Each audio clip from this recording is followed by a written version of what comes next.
మిత్రులారా నమస్తే, నేను మీ ప్రసాదమూర్తి.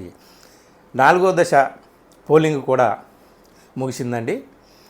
వెంటనే అంటే గతంలో జరిగినటువంటి 3 దశల పోలింగు, ఈ 4వ దశ, ఇవన్నీ కూడా ట్రెండ్స్, గ్రౌండ్ రియాలిటీసు, స్వతంత్ర సర్వే సంస్థలు, ఇండిపెండెంట్ జర్నలిస్టులు, ఇండిపెండెంట్ యూట్యూబర్సు వీళ్ళందరూ చేస్తున్నటువంటి విశ్లేషణలు, అందిస్తున్నటువంటి రిపోర్టులు ఆధారంగా ఈ 4వ దశలో ఎవరి బలాలు ఎలా ఉండొచ్చు అనేటటువంటిది, ఎన్డీఏకి ఎన్ని సీట్లు రావచ్చు, ఇండియా కూటమికి ఎన్ని సీట్లు రావచ్చు అనేటటువంటిది ఒక సటీక్ సర్వే, ఒక రిలయబుల్ రిపోర్టు ఒకటి నాకు అందింది. దాని ప్రకారం ఎట్లా ఉంటాయో నేను చెప్తాను. మిత్రులారా, 96 సీట్లకి ఈ 4వ దశలో పోలింగ్ జరిగింది. వీటిలో వరుసగా స్టేట్ వైజ్ నేను వస్తాను, మీరు వినండి జాగ్రత్తగా. 96 సీట్లు, 10 రాష్ట్రాలు.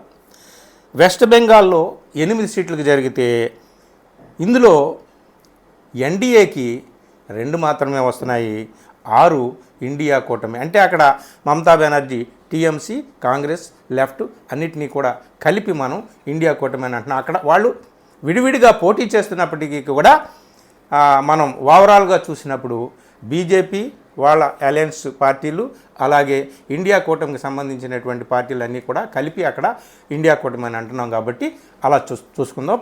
పశ్చిమ బెంగాల్లో ఇప్పుడు జరిగినటువంటి 8 కూడా ఎన్డీఏకి 2, ఇండియా కూటమికి 6, యూపీలో 13 స్థానాలకు చాలా నువ్వా నేనా అన్నట్టుగా జరుగుతున్నాయి, ఇంతకు ముందులాగా లేవు.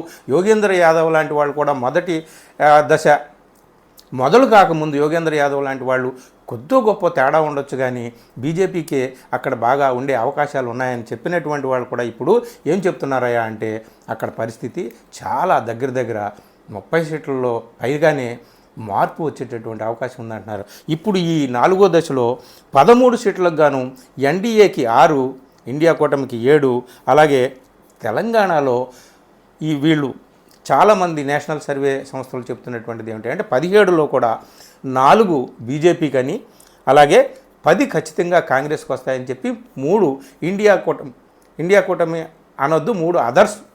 కాంగ్రెస్, ఇక్కడ బీఆర్ఎస్, ఎంఐఎం విడివిడిగా పోటీ చేస్తున్నాయి కాబట్టి అక్కడ ఎంఐఎం 2, బీఆర్ఎస్ అలా 3 ఇచ్చారు. అంటే ఇక్కడ ఇండియా కూటమి కిందే వాళ్ళని కూడా వేసుకుంటే 13 అవ్వచ్చు, కానీ ఏది ఏమైనా 17 స్థానాల్లో ఎన్డీఏకి 4 మాత్రమే వస్తున్నాయి, మిగిలినవి మాత్రం కాంగ్రెస్కి 10, అదర్స్ 3.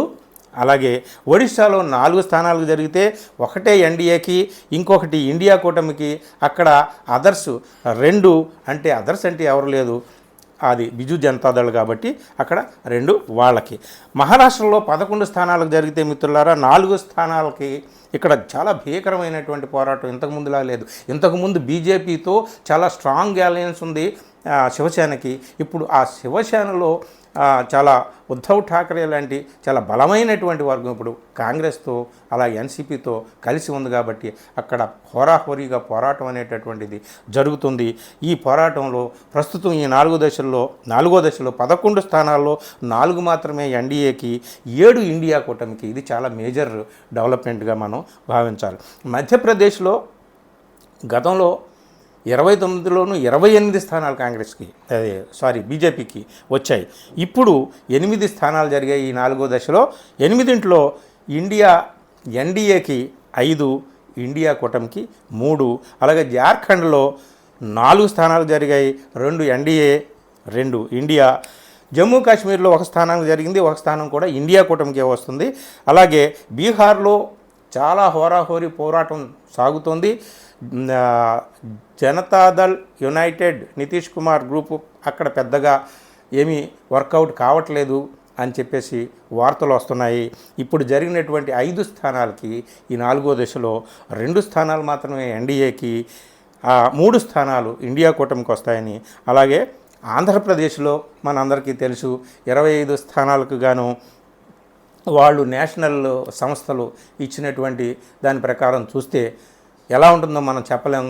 వాళ్ళు ఇచ్చింది మాత్రం లెక్కల్లో ఎన్డీఏకి 9, అలాగే ఇండియా కూటమికి 5, వైఎస్ఆర్సీపీ 11 ఇలా ఇచ్చారు. కానీ ఈ లెక్కలు అనేటటువంటి స్థానికంగా వాళ్ళు ఇచ్చినటువంటి లెక్కలే నేను చెప్తున్నాను, ఇవి అటు ఇటుగా మారవచ్చు. మొత్తం మీద ఏ విధంగా చూసినప్పటికీ కూడా ఈ 96లో 35 మాత్రమే ఎన్డీఏ కూటమికి వస్తున్నాయి, మిగిలిన స్థానాలు ఇండియా కూటమికి వస్తున్నాయి.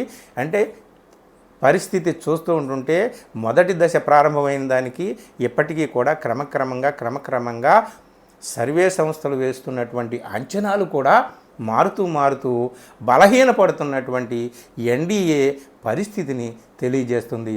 చూద్దాం, ఇంకా పూర్తి వివరాలు వచ్చిన తర్వాత ఈ 4 దశల్ని మనం ఒక అంచనాగా తీసుకొని ఓవరాల్ పిక్చర్ ఎలా ఉంటుందనేటటువంటిది ఇంకో వీడియోలో చెప్తాను. Thank you very much. ఈ వీడియో మీకు నచ్చితే మిత్రులకు షేర్ చేయండి, నా ఛానల్ని సబ్స్క్రైబ్ చేయండి. Thank you.